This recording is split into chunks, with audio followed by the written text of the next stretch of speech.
Stalking with the Double by Taisha Abelar. Author's note. In my previous work, The Sorcerer's Crossing, I described being ushered into sorcerer's traditions by a woman named Clara Mendez. She belonged to a group of sorcerers led by Don Juan Matus. My training under their auspices consisted of two parts.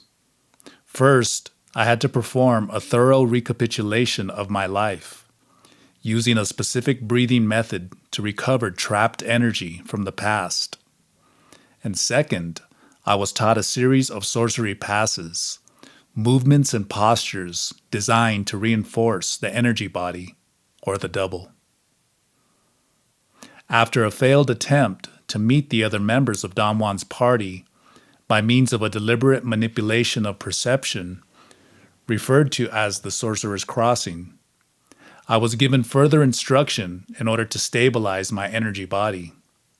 To this effect, I spent many months in a treehouse in a grove of trees located somewhere to the front of Clara's house. This phase of my training was guided by the caretaker, Emilito.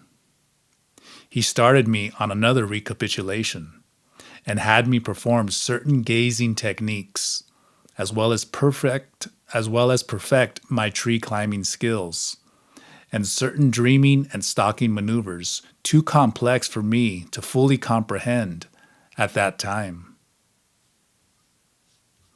When my energy body had familiarized itself with a new perceptual configuration, a new being in the world, Emilito suggested that I return to Los Angeles to continue academic training. He assured me that this was necessary in order to balance the right and left sides of my being and to hone the control required to continue on the sorcerer's path.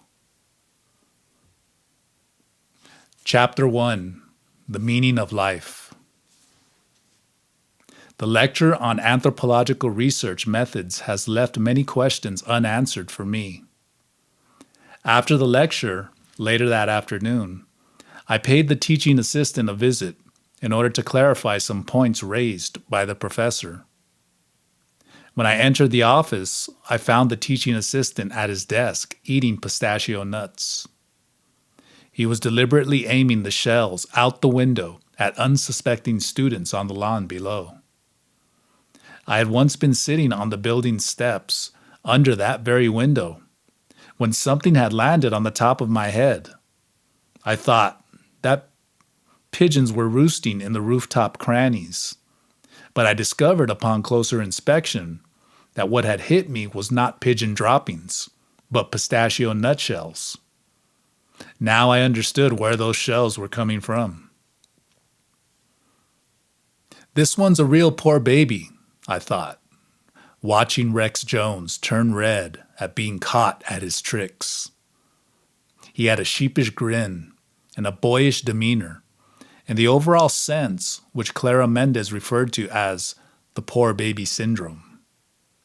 She pointed out that all of us were operating under the social and psychological command that we had to regard ourselves and present ourselves at all times, if possible, in the light of poor baby me.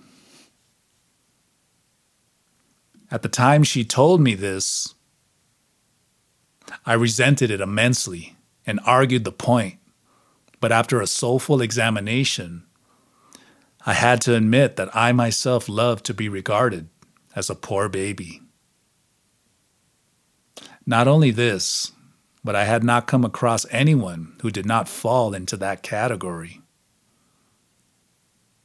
I hope I'm not disturbing you, I said to Rex Jones. But today's lecture brought up some points I would like to discuss with you. That is, if you're not too busy. With a thrust of his leg, Rex Jones pushed his swivel chair away from the window. "How can I help you?" he said, pointing to a chair. I noticed he took an eyeful of the rising hemline of my skirt as I sat down. I don't understand how anthropologists can know what is going on in a foreign culture when they don't even speak the language, I said, pulling my skirt down over my knees. Rex Jones smiled nervously, but the nervous twitch of his pale cheek betrayed impatience. Anthropologists practice a method called participant observation, he said, hammering on his words. He glanced at his watch to gauge how much time he had before his office hour was over. The anthropologist field worker participates in the activities of the society he's studying. He takes copious notes. He tape records and photographs everything pertinent, which, upon returning from the field, he analyzes within the framework of his theory. In other words, he uses his data to prove the hypothesis he has set out to test. Are you saying that the anthropologist already knows what kind of data he wants to isolate before he goes to the field? I asked. Isn't that being biased?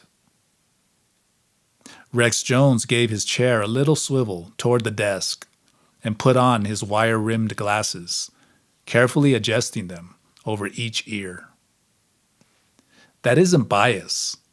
It's his modus operandi. If anthropology is to be a science, he continued, leaning towards me, it must follow the scientific method, which is hypothesis testing. His findings must be open to verification. Meaning what? I asked. Meaning that another field worker collecting the same data under similar circumstances would obtain the same results. But what about Lewis and Redfield in Tepoztlan? I asked. I was referring to the classic case in which two field workers doing research in the same rural community in Mexico had obtained dramatically different results, thereby showing that replication, although theoretically advisable, might not be feasible in actual practice. That was a special case, Rex Jones conceded. It only proves that the researchers weren't looking at the same things or documenting their work carefully enough. And that's precisely my point. Social science entails careful documentation. I reminded him how difficult it was for two people in our own culture to agree about a given issue, even though the issue was familiar to both of them, a condition which made agreement about issues of a foreign culture nearly miraculous. Anthropologists are people before they are scientists, I pointed out. So while they are participating and observing, wouldn't they also be emotionally involved in a life where everything is strange? Wouldn't they have feelings, opinions, and interpret events according to their past experiences? Images of the cave in northern Mexico, where I had spent many months reliving my own past experiences in a process called the recapitulation, came to mind. I remembered how difficult it had been for Clara Mendez, my teacher, and I to reach an agreement about anything, including what she had meant by the poor baby syndrome. She was departing from the inconceivable viewpoint of what she referred to as the sorcery tradition. And I saw everything from the predictable vantage point of my middle-class upbringing. We had heated arguments in her kitchen, disagreements in which we were talking at cross purposes, not seeing the world in the same terms at all.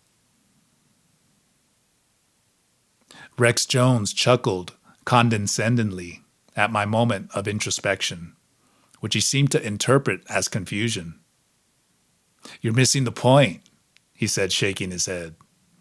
"That's precisely why anthropologists need to follow a strict methodology decided upon beforehand.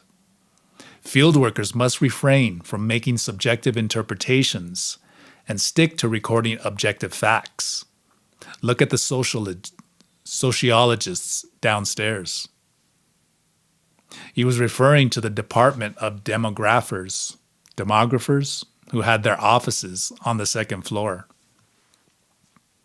At one point in the history of the university, anthropology had been part of the sociology department, but now they prided themselves in being independent, but not too independent, it seemed, when it came to methodology. It was partially the fear of becoming a hardened actuary that had made me select anthropology as a major. It still had an air of romanticism to it, a certain sense of adventure surviving from the 19th century travelers' accounts in which modern-day anthropology has its roots. Despite the fieldworkers' efforts to categorize everything via the scientific method, anthropology still had the potential for exploring the unknown, of crossing conceptual boundaries. What about the sociologists? I asked, clicking my pen to the open position in case I had to take notes. Sociology, as we know, depends on how reliable its data collection techniques are and on the ability to verify its findings. That's why they use statistical analysis, surveys, in-depth interviews to ensure replication. Anthropology must copy their methodology because verification is even more important in our discipline, where, as you yourself have pointed out, everything is strange. I noticed Rex's roving eye dart at my legs again. I gave him a fierce look that Clara Mendez, the champion of women, would have been proud of. I had always assumed the vulnerable state of women was a natural condition resulting from our biological makeup, but Clara had set the record straight from the outset. "Biology my foot," she had said. "Licking men's balls and being their servants is not the result of any biology, but of the mesmeric commands of our male-dominated culture."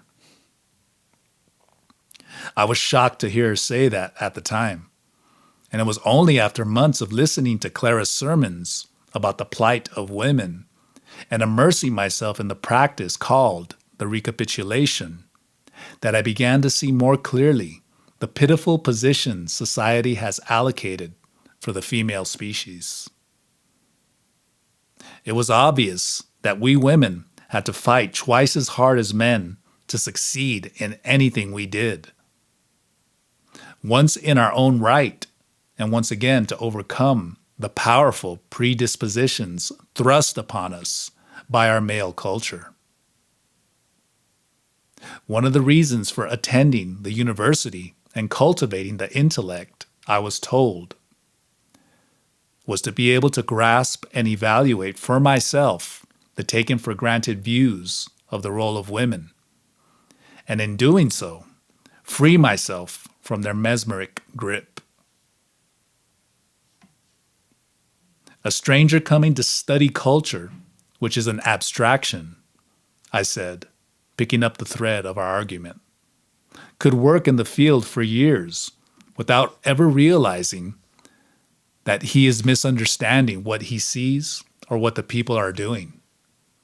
It has happened to countless researchers and to Peace Corps workers. The anthropologists and Peace Corps workers I know are pretty astute, Rex said. They know when someone is bullshitting them. What if the anthropologist wants to help the people he is living with? I proposed.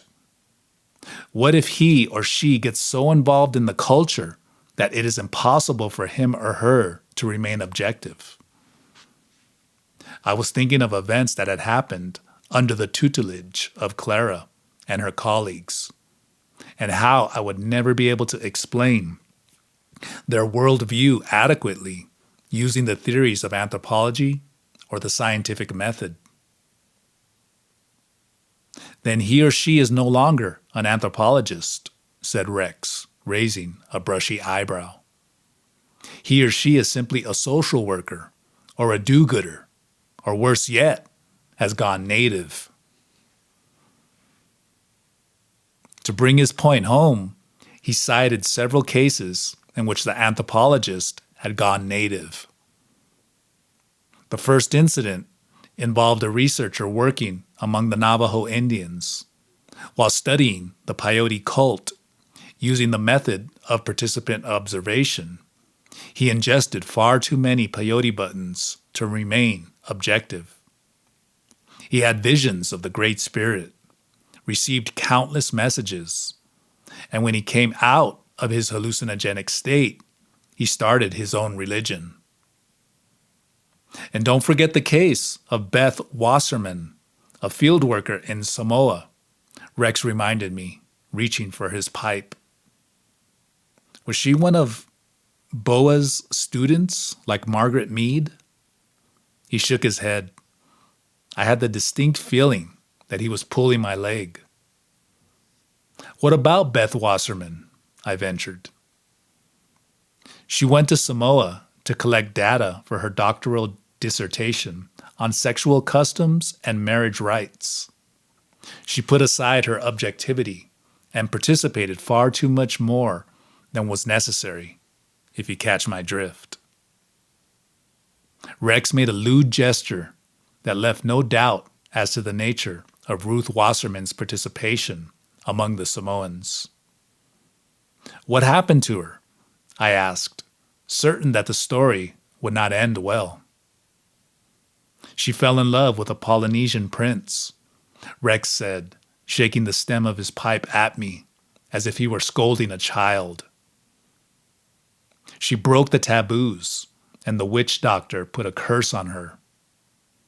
She nearly died in childbirth if the minister hadn't intervened with his white magic. Beth left the islands in disgrace and never finished her research. Silence fell upon the room. Rex looked at me to assess my reaction. I'm still not convinced, I said doggedly. It seems to me that the whole approach to anthropology is wrong. You have to do more than merely observe to understand anything. You have to become involved.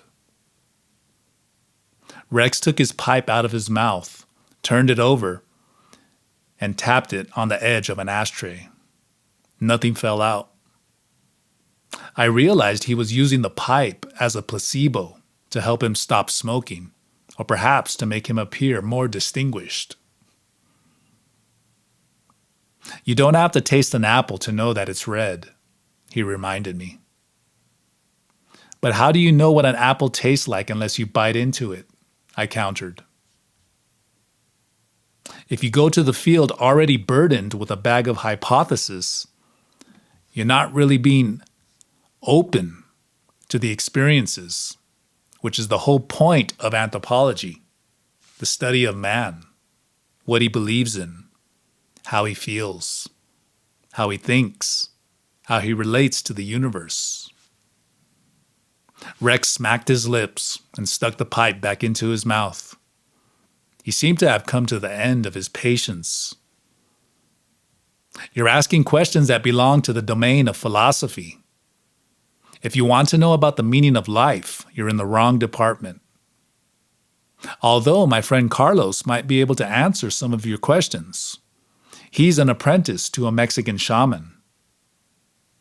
Upon hearing his name, the teaching assistant sitting at an adjacent desk put down the book he was reading and turned to face Rex. She wants to know about the meaning of life, Rex said. I'll be damned if I can answer her questions. So I'll leave her in your hands. He glanced at his watch again. Besides, I'm late. I have to drive all the way to Gardenia. Rex stuffed some examination papers into his briefcase and hurriedly left the room. What's so pressing in Gardenia? I asked, turning my chair to face Carlos. Rex likes to gamble, Carlos said in a hushed tone. And Gardenia is the only place near here where it's legal. Mark my words, one of these days he'll gamble away his research grant to Nepal. Carlos had black curly hair, a smiling, friendly face, and a mischievous sparkle in his dark, shiny eyes. I had the unsettling feeling that I had seen him before. Not just in the anthropology department, but somewhere else, and that we were united by an invisible bond. But try as I might, I could not remember where or when we had met. Carlos leaned forward and looked at me intently, as if he too had experienced a kind of déjà vu. "Haven't we met before?" he said, obviously aware of the cliché. Even though he had taken the words right out of my mouth, it sounded so much like the classic line that I became defensive. "You've probably seen me around the halls," I said, trying to sound casual. "Or in Hitchcock's class." Perhaps," he said, giving me a pensive look. His gaze actually held me the way hypnotists might grasp a patient. "You're much too young and pretty to worry about the meaning of life," he said in a friendly tone. "You can't be more than 19 or 20. Why not leave the weighty questions to the wizened philosophers?" "I'm 22, and I'm very much interested in the meaning of life," I snapped, annoyed by what seemed to be a chauvinistic statement. "What's the point to all this? There must be something more that makes life worth living than the bullshit we've gotten every day of our lives." As I spoke, I gesticulated with my hands, knocking over a dish of paper clips on his desk. They scattered over his papers, but Carlos pretended not to notice. "I respect your concerns," he said, leaning toward me. "It's just that most people really aren't interested in the meaning of anything except, perhaps, of love." "I disagree," I said. "What about the seekers and the meditators? They're always searching for answers to life's fundamental questions." "True, but in my opinion, the so-called gurus are not so much engaged in a bona fide philosophical inquiry, but in an attempt to intensify their experiences. They are looking for the meaning of life precisely because they are bored with life. If they would live life with gusto, they would not be so concerned with searching for its meaning." I had a feeling he was including me in the category of those who lacked gusto in their lives. "Come back in 20 years after you've lived, and then we can talk about the meaning of life," he said with a wink. "In 20 years, the entire world might be blown to bits," I snapped. "Is that the intensity of experience you're talking about?" I realized from his pained expression that I was shouting. I don't know why I had gotten so riled up. A cool gust of wind came in from the open window and ruffled the examination papers on Carlos' desk. I took a deep breath to calm myself. "If you really want to know about the meaning of life," Carlos said, "you should meet this Yaqui Indian I'm working with. He knows a great deal about life and its meaning. In fact, he is one of the wisest people I've ever met. Perhaps we can go to Mexico sometime, and I'll introduce you to him." Upon hearing this, I experienced an intense apprehension. I began to perspire. All my senses were on red alert. Perhaps Carlos was just making polite conversation, or maybe he was trying to proposition me with some sort of a trip. At any rate, I felt a deep uneasiness. Going to Mexico with Clara Mendez was one thing, but to go with a strange man was another. The worst part was that something inside me wanted to return to Mexico in the worst way. I looked at Carlos, trying to discern his meaning, when for an instant I thought he had shrunk and moved backwards in space. It was as if I were seeing him from the end of a long tunnel. I continued staring dumbfounded. And suddenly I recalled where I had seen him before. Once I had had a vision of a gathering of sorcerers in Mexico. One of them was a young Latin man with dark curly hair that looked very much like the person talking to me now. The more I looked at Carlos, the more this secret suspicion grew inside me. With no rational foundation, I became convinced that Carlos was the young man of my vision, the new Nahual. I remembered being told that when power put us in contact, he would bring me to Mexico, where I would meet the other members of the present Nahual's party that were waiting for me. I tried recalling who these other members were, but I was certain that except for Clara, Nelida, and a strange bird-like creature named Emilito, I had never met them. I was shocked to realize that my time in Los Angeles had almost obliterated their memory.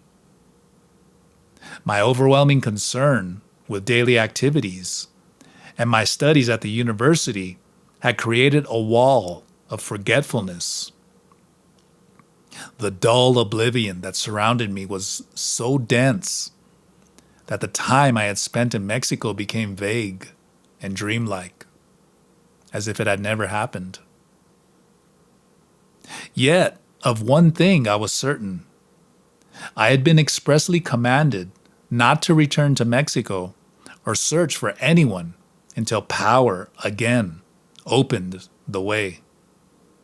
And when that moment came, I had to seize the quarter centimeter of chance power offered, or the door would close, perhaps never to open again. As a wave of memory swept over me, I felt my ears buzzing and experienced a profound dizziness. I wanted to run away, yet I heard myself saying I'd like to go to Mexico, in a voice that could hardly be my own, for it came from the distant end of that long tunnel. I looked up and realized that Carlos was also confused. It was obvious from his expression that he had not expected me to take his invitation seriously, let alone give him a definitive answer. "Are you all right?" Carlos asked with genuine concern. "I'm perfectly fine," I said, shaking my head to clear it. "It's just so warm in here." As I regained my senses, I told myself that I had gotten only a glimpse of a face, and that the vision of the Nahual's party had been so fleeting, I could have easily been mistaken about this young man. Most likely he wasn't the same person at all. Yet in spite of my rational doubts, I was driven by an unknown force. I had the certainty that if Carlos was the man in my vision, I could only find that out in Mexico. And if I didn't act now, I would never get another chance.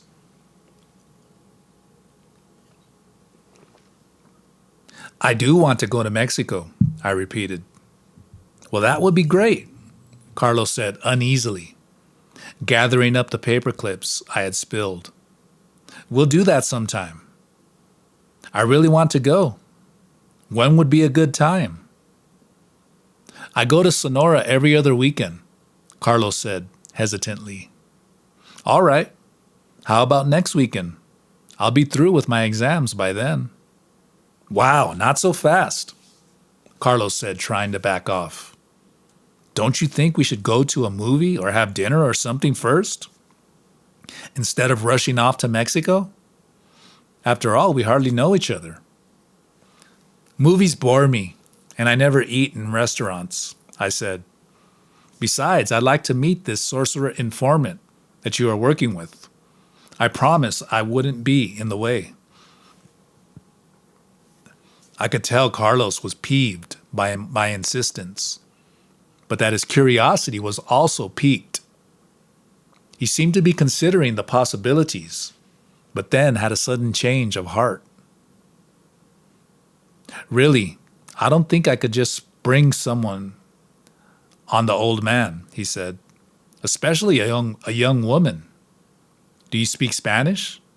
Yes, yes, I do. I lied without flinching. He looked surprised. It still isn't a good idea. I don't know why I brought it up in the first place. Let's forget the whole thing. It is a good idea, I said enthusiastically. Think of it as an appointment with destiny. Again, Carlos hesitated. How about asking your informant if it's all right to bring a friend from the university? I suggested. A fellow anthropology student. What harm is there in that? If he says no, we'll forget about it. It can't hurt to ask. What do you have to lose? Carlos sighed with relief, as if he had found a way out. He was certain that his Yaqui Indian informant would not wish to meet a young woman from the United States. All right, I'll ask if I can bring someone, he conceded. If he agrees, I'll call you, and you can join me in Nogales. I wrote my phone number on a scrap of paper and handed it to him. I watched him slip it into his shirt pocket. As I left the room, I was certain he would never mention me to his Indian informant, let alone use the phone number. The following week, late at night, I received an unexpected phone call. Chapter 2, Nogales. I looked at my watch. It was 5:53 a.m. I had driven straight from Los Angeles to Nogales, stopping only twice to refuel and to grab a bite to eat. Carlos had asked me to meet him at 9 o'clock in front of the Greyhound bus depot, but I had given myself plenty of leeway in case the traffic was heavy or I had car trouble. As I parked the car in an all-night parking lot near the bus depot, I wondered if I had made the right decision in coming. Carlos had sounded strange during the brief telephone conversation. It was as if he couldn't talk or was reluctant to do so. I could have easily misunderstood the time and place of our meeting. There had been a great deal of static on the line, with a Spanish-speaking female voice interrupting. I had assumed it was the operator, but now I wasn't certain. Despite the feeling of having met him before, I didn't really know Carlos, and I wasn't familiar with Mexico, for I had never ventured beyond the vicinity of Clara's house. Rural Mexico was to me a hostile and rugged country where anything could happen to the unsuspecting traveler. Also, I had been exaggerating when I told Carlos that I spoke Spanish. The few classes I had taken at the university hadn't given me a command of the language. Once again, it seemed I had jumped into a situation I was completely ill-equipped to handle. The long drive had left me exhausted. I set the alarm of my wristwatch for 8:30, then stretched out along the back seat to relax. With my eyes closed, I practiced some recapitulating breathing, a practice I had neglected to keep up.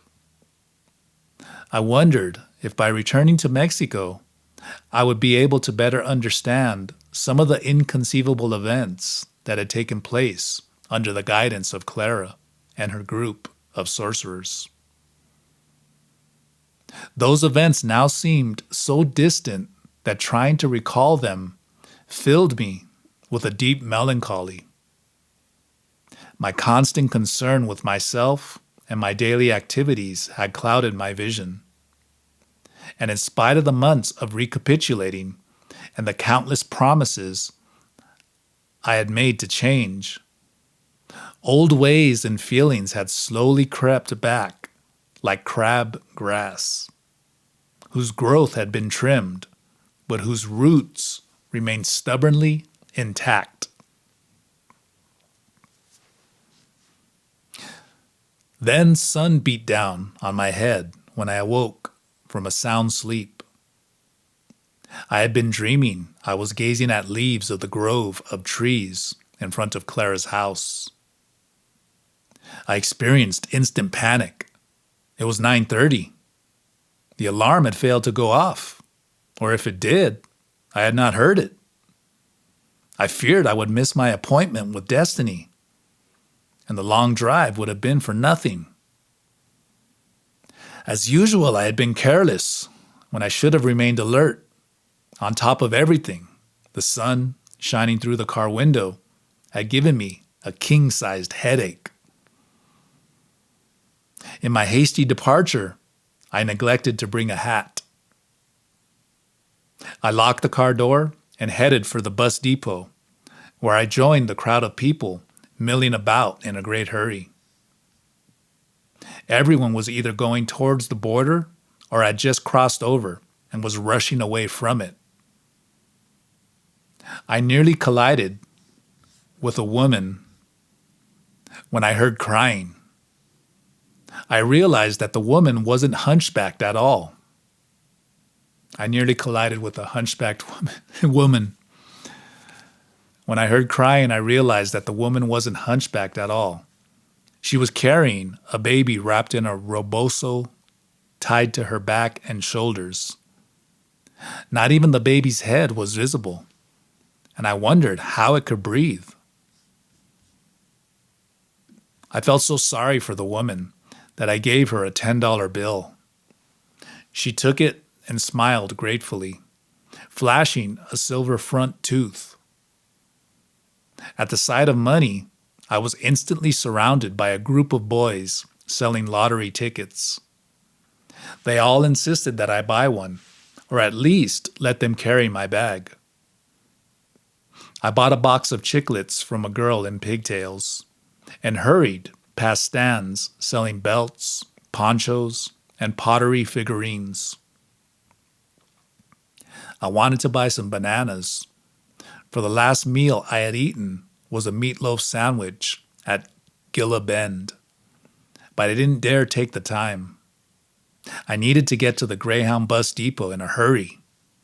Cars were parked or stopped in every available space, and everyone seemed to be honking at the same time. I stood on the street corner waiting for an opening to cross when I saw Carlos in the distance, waving his hand. I couldn't tell if he was telling me to stay put or to meet him.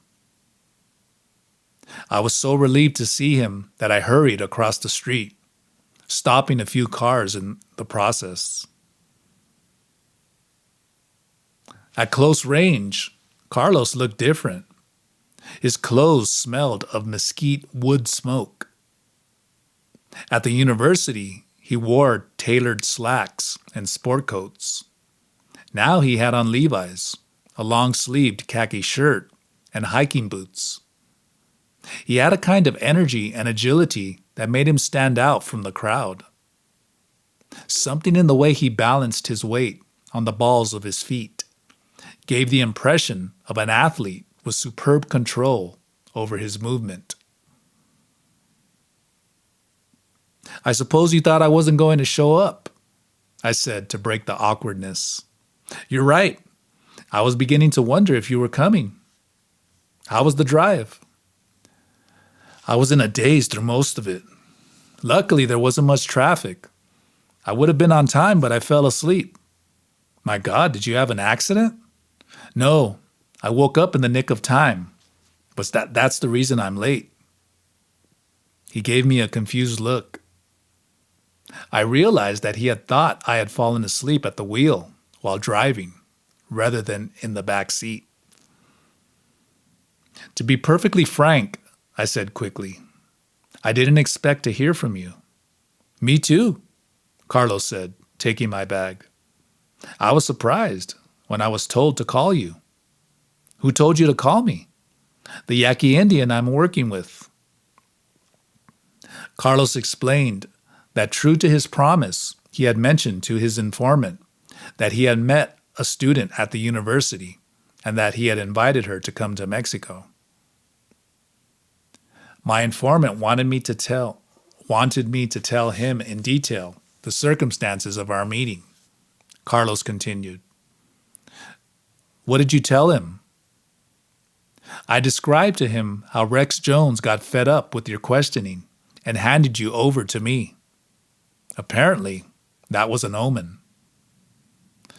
What do you mean by an omen? Don Juan said that things never come to us directly, that there always has to be an usher who opens the door, and that if we didn't jump at that precise instant, the door would close and we would never know what might have been. Carlos looked at me seriously. You mean Rex Jones is some sort of an usher? I asked, confused. He nodded. According to Don Juan, mysterious forces were at work. Something in me had voiced an invitation to bring you to Mexico, and something in you jumped to accept it. That could only mean one thing. What was that? I wondered if it wasn't the one thing that is on every man's mind, where an overnight trip with a woman is concerned. Carlos took my arm to help me around an open manhole in the sidewalk. It means, he explained, that at one level we were both aware of the importance of the moment. It also means that power had opened the way, and that we have to be impeccable in order to travel under its auspices. In other words, we are in the hands of power, moving through an open door. A cold shiver ran up my back. I was afraid I was not prepared for such a journey. From now on, neither you nor I are in charge of what will happen, Carlos continued. Whatever may happen after we cross the border falls within the designs of power. In other words, something besides your or I will be calling the shots. He gave me a penetrating look. Are you up to it? Before I could reply, we found ourselves at the border checkpoint. Carlos told me that he had left his car on the other side, and that he would cross over and wait for me in Mexico. He showed me which form I needed to fill out and which door I would be passing through to enter Mexico. He handed me my bag, then left through that same doorway and disappeared around the corner of the building. I didn't like being left alone. I envisioned it as a test to see if I could make it across on my own. Or perhaps Carlos thought I spoke enough Spanish that I didn't need him to translate. While I waited in line, I began assessing my situation. I was about to embark on a journey with someone I had seen in a vision, on a quest for power in a manner that could only be called following the designs of the Spirit. Carlos had made it clear from the outset that we would not be on a vacation, but under the auspices of power. I didn't know what power meant, but I knew that it was too abstract a concept for precise definitions. On such a journey, all one can do was to acquiesce and follow its elusive course. As I mulled things over, I had the distinct feeling I was being watched. Perhaps Nelida or Mr. Abelar were among the Mexicans that had lined up across the border. It had been many months since I had seen them, but I was certain I would recognize them, especially Emilito, who often visited me in dreams. He had big owl-like eyes that blinked as he stared vacantly. I would wake up in the middle of the night and find him standing by my bedside. Then he would vanish before I could talk to him. I heard raspy coughing behind me. I turned around just in time to see an old man drop a huge glob of saliva onto the floor. I cringed, nauseated. I would have moved away, but in front of me was a woman holding an infant whose runny nose was making tracks on his face. He was trying to grab my hair with his sticky fists.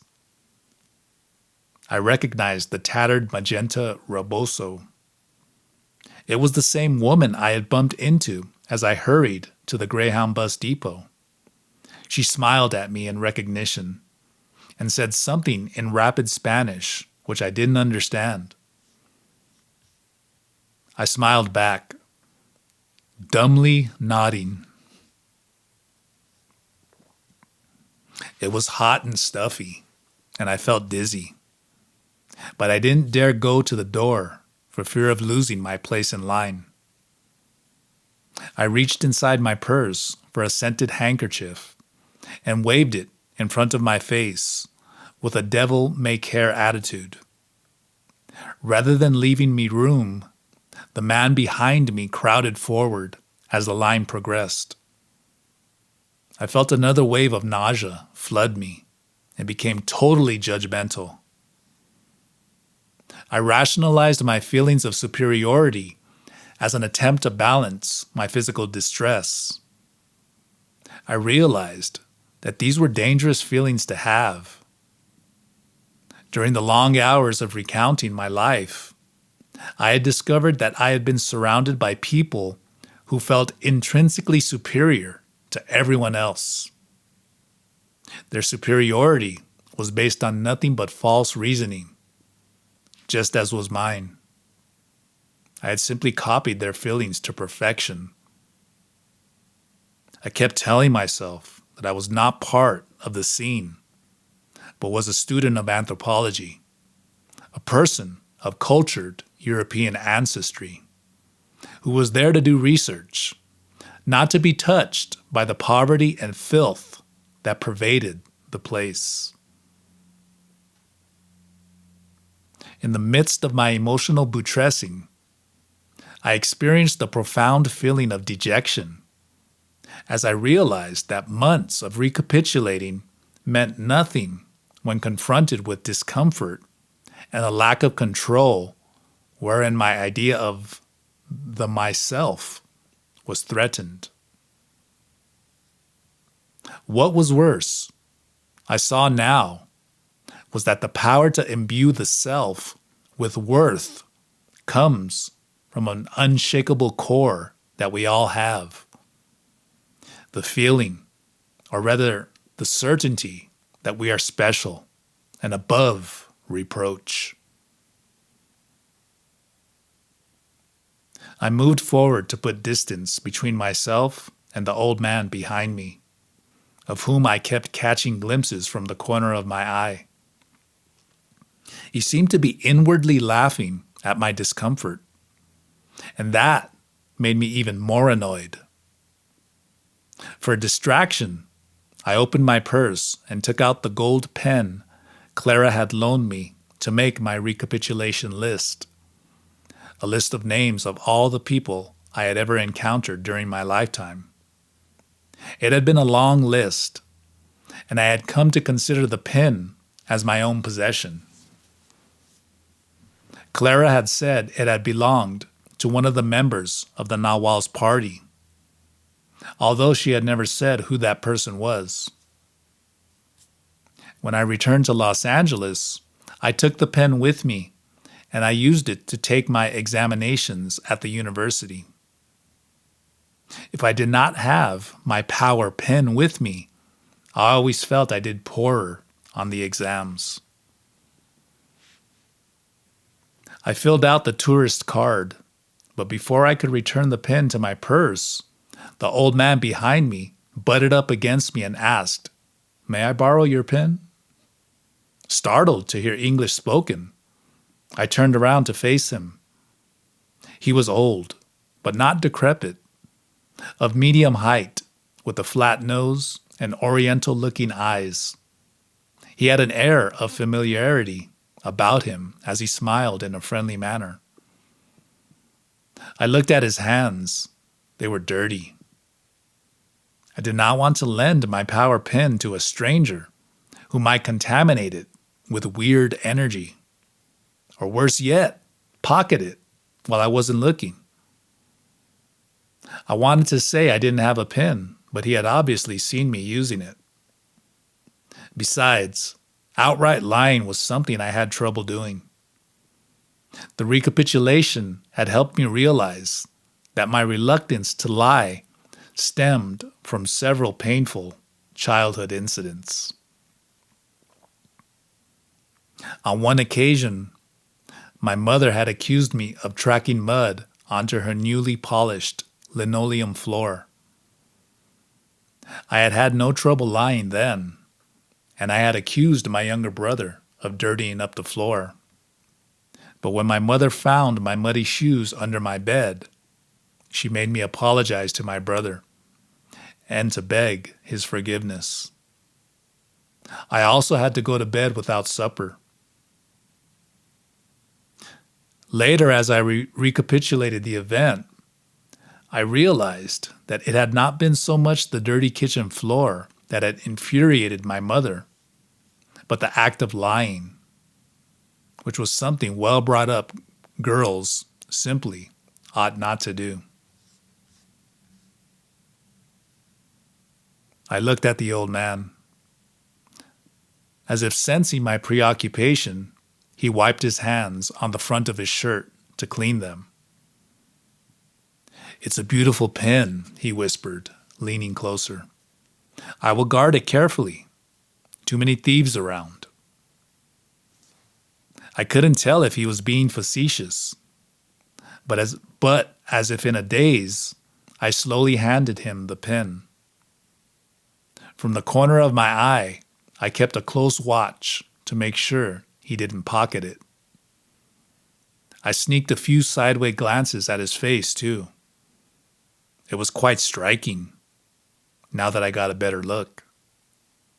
He had high cheekbones, strong Indian features, and eyes that burned with a fierce bird of prey intensity that reminded me of Emilito's. It gave the man an awesome, yet strangely appealing quality. Watching his face made me dizzy. I heard a loud buzzing in my ear and felt a pressure at my solar plexus. The room began to sway, and I felt as if I was about to keel over. "Lean on me," the man said as he pressed my back to steady me. "When is the baby due?" the woman in front of me asked, turning around. "What are you talking about?" I stammered. I realized then that they must have thought I was pregnant, and that was why I was feeling faint. "I know how you must feel, dear," said the woman, giving me a sympathetic pat. She looked like Clara, only shorter, stockier, and darker complected.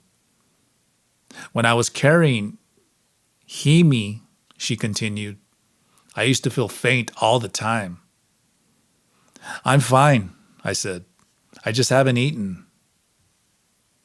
"I saw you in the street with that young man," she continued, as if she hadn't heard me.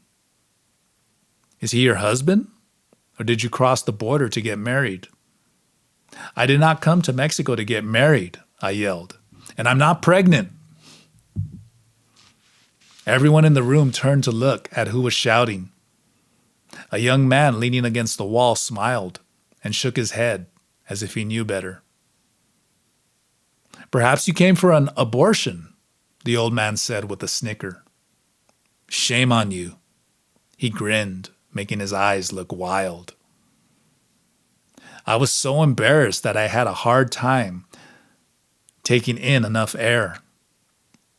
I stared at the old man's face. His eyes were shining, as if illuminated by two tiny flames. They were black, glossy, like an animal's, except for two tiny dots of amber light that kept getting larger and larger. Yet try as I might, I could not turn my head away. I became mesmerized by his eyes. The room became a white haze, except for the man's face, which had a golden ring around it. Then his face started to expand until his features disappeared altogether. All that was left was a ball of light. I was no longer in the room, but seemed to be moving at infinite speed through a long black tunnel. Make room, I heard someone call. Give the gringa some air. I opened my eyes to see muddy shoes and khaki trousers. I was gazing up at a handful of strangers who were looking down at me. I realized then I was lying on the floor of the border checkpoint. The thought of being on that dirty floor full of spit and filth made me immediately raise up. Someone helped me to stand by pulling my arms. Another person handed me water in a paper cup. Gratefully, I drank it, not thinking whether it was drinkable or not. I remembered my pen. I looked for the old man with the burning eyes, but to my dismay, he was nowhere in sight. A younger man solicitously handed me half of a cheese sandwich wrapped in cellophane. I took it numbly. All I wanted was to get out of that room into the fresh air. When the official stamped my form, I hurried out the side door, stepping into air, light, and mariachi music coming from a nearby restaurant. Across the street, I saw Carlos talking to some men sitting on large cement sacks that had been stacked up against the side of a building. When I approached, he did not introduce me, but hurriedly broke off the conversation. No problems crossing? He asked. It was so stuffy in that room that I keeled over and hit the floor, I said dryly. Then someone swiped my gold pin, and everyone accused me of being pregnant. But other than that, it all went fine. Are you serious? He asked. Do I look like I'm joking? He looked at me concerned. I imagined my pallor was as gray as the powdered cement scattered over ground. When was the last time you've eaten? I had a fleeting image of a Clara's well-lit kitchen and the wonderful meals we would have there prepared by the elusive caretaker, Emilito. A lifetime ago, I said, knowing that I was indulging in melancholy and self-pity. I allowed the waves of dejection to pass until I felt at ease again. Carlos said something in Spanish to the people he had been talking to, and they all looked at me and shook their heads pathetically. Carlito certainly has his hands full, one of them said in heavily accented English, and everyone giggled and nodded in agreement. Then I saw a man walk past us at a brisk pace He seemed to be in a great hurry, but he paused and turned for an instant, as if he wanted me to see his face. "That's him," I said, grabbing Carlos' sleeve. "He's the one who took my pin." "Who?"